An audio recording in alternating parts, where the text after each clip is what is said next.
हम नाम जप करते हैं और अपना नाम जप श्री जी को समर्पित कर देते हैं। उस नाम जप के बदले कोई इच्छा भाव भी नहीं रखते और मन में कई इच्छाएं उत्पन्न होती हैं। जब तो उसको जब भगवान पूरा करते हैं तो नाम जप खर्च होता है क्या? नहीं, जो भागवतिक बैंक में नाम जब जमा कर रहे हैं और हमने इच्छा की कि हमारा ये कार्य हो जाए तो उसके ब्याज में हो जाएगा, नाम जब खर्चा नहीं होगा।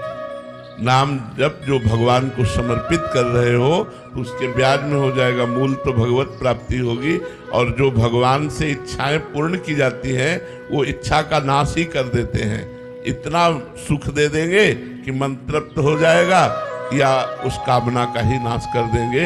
हम प्रार्थना करते हैं सबसे कि हर एक की भक्ति सकामता से ही प्रारंभ होती है और निष्कामता में पूर्ण होती है। इसलिए यदि धन की आकांक्षा, संकट निवारण की आकांक्षा, परिवार के सुख की आकांक्षा है तो आप भगवान से जुड़िए, भगवान से मांगिए, भगवान से प्रार्थना कीजिए और पूर्ण ना होने पर भगवान का कोई कृपा विधान है ऐसा विचार कीजिए। करना चाहिए, हम और से ना मांगे, केवल भगवान से मांगे। अगर वो नहीं पूर्ण करते तो विश्वास कर लीजिए मंगल भवन भगवान है, वो सर्वज्ञ भगवान है, वो बहुत बड़े दाता है। उन्होंने हमें इसलिए नहीं दिया कि अगर ये दे देते तो हमारा मंगल हो जाता। इसलिए बहुत सावधान होकर भगवान से अगर हम मांग भी करते हैं तो मंगल में है। वो अभक्त नहीं है जो भगवान से मांग करता है, भगवान ने उसे उदार भक्त कहा है। इसलिए आप धैर्य पूर्वक भगवान से मांगिए, कोई निषेध नहीं है। महाराज जी, हम भगवान को जो समर्पित करते हैं, उनकी बैंक में जमा करते हैं भाव ये समर्पित का, तो उसका ब्याज भी मिलता है महाराज? क्यों नहीं मिलता? भारतीय बैंक ब्याज नहीं देती क्या? एफडी बना दो भगवान में कि जब भारतीय बैंक दे रही है तो सरकारी ठाकुर जी की बैंक हमें ब्याज नहीं देगी? ये तो फायदा है महाराज जी। अरे तो फायदे के लिए ही तो काम है। सर्व मंगल में भारतीय बैंक पैसा देती कि नहीं? आप एफडी ना बनाए तो भी ब्याज देगी कि नहीं देगी? तो भैया जब भारतीय बैंक दे रही तो सरकारी बैंक क्यों नहीं देगी? भगवान की ही विधान से सब सारा संसार चल रहा है। जैसे भगवान के विधान में अपने शरीर की हत्या करना महापाप है, तो हमारे भारत सरकार की उसमें क्या छूट है क्या?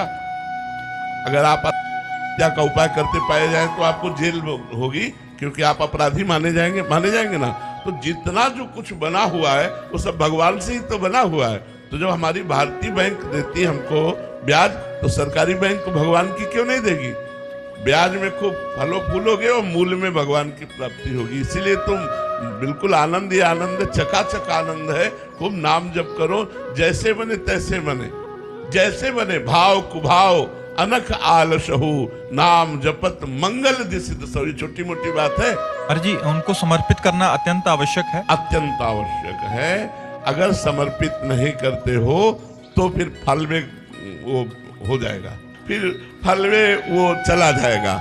इसीलिए कृष्णार्पणमस्तु जरूर करना चाहिए अपने इष्ट को। जैसे अपने लोग हैं तो राधा वल्लभ अर्पणमस्तु, सब कुछ भगवान को अर्पित किए जाते हैं। पैसा भजन किया और घर में रखा है तो आप खर्चा करोगे तो पैसा खर्चा हो जाएगा, और बैंक में रखा है तो उसके ब्याज से आपका खर्चा चलता रहेगा और मूल बैंक भी जमा रहेगा। महाराज जी, कोई टैक्स भी है क्या? ना, इसमें टैक्स नहीं है, इसमें टैक्स नहीं है।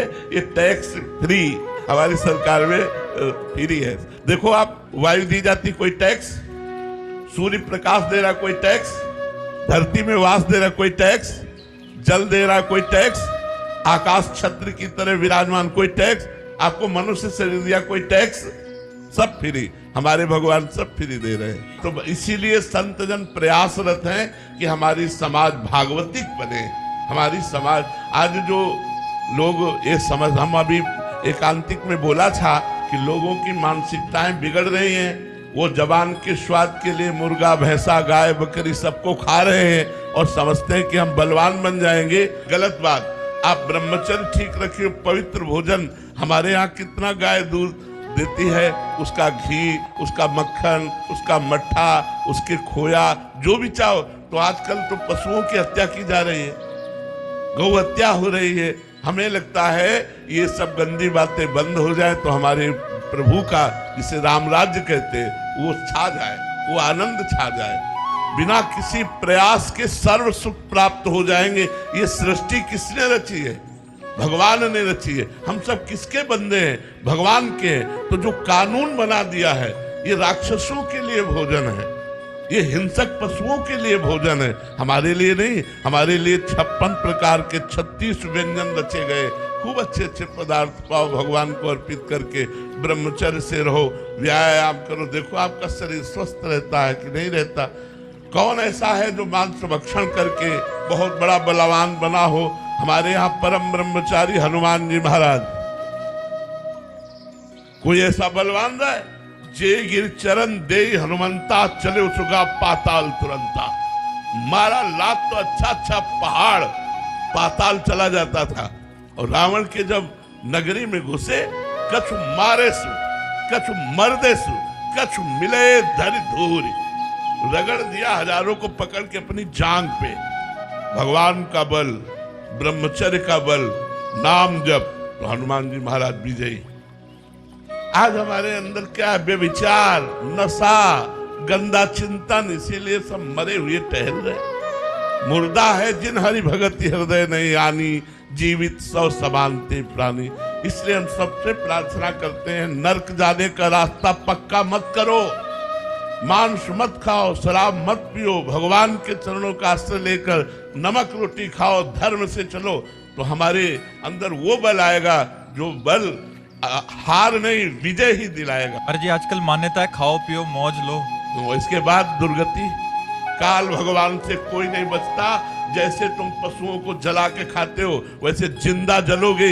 इसलिए भाई मेरी प्रार्थना मान लो, यदि सुखी रहना चाहते हो, मौज मस्ती में रहना चाहते हो, तो अधर्म मत करो, पाप मत करो, नाम जप करो, पवित्र भोजन पाओ, दूसरों का उपकार करो, तो सदैव सुखी और शांत बने रहोगे।